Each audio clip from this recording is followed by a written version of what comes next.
మైసూర్ దసరా ఉత్సవాలకు ధీటుగా విజయవాడ ఉత్సవను నిర్వహించిన రాష్ట్ర ప్రభుత్వం మొదటి ఏడాదే గిన్నిస్ రికార్డు నెలకొల్పింది. విజయవాడలోని ఇందిరాగాంధీ మున్సిపల్ స్టేడియం నుంచి బెంజ్ సర్కిల్ వరకు వేల మంది కళాకారులతో నిర్వహించిన దసరా కార్నివాల్ గిన్నిస్ బుక్ లో స్థానం సంపాదించుకుంది.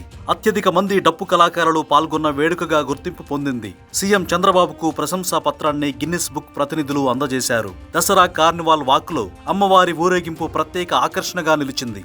మెగా కార్నివాల్ వాక్లో 40కి పైగా కళా బృందాలు, 3000 మందికి పైగా కళాకారులు పాల్గొన్నారు. ఈ కార్యక్రమానికి సుమ వ్యాఖ్యాతగా వ్యవహరించారు.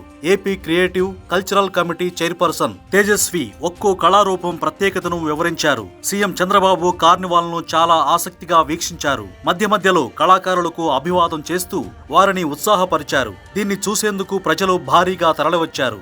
సంప్రదాయం, ఆధునికత కలగలిపిన ప్రత్యేక వేషధారణలు, ప్రదర్శనలు పర్యాటక రంగానికి, స్థానిక కళలకు, కళాకారులకు ప్రత్యేక గుర్తింపును తెచ్చింది.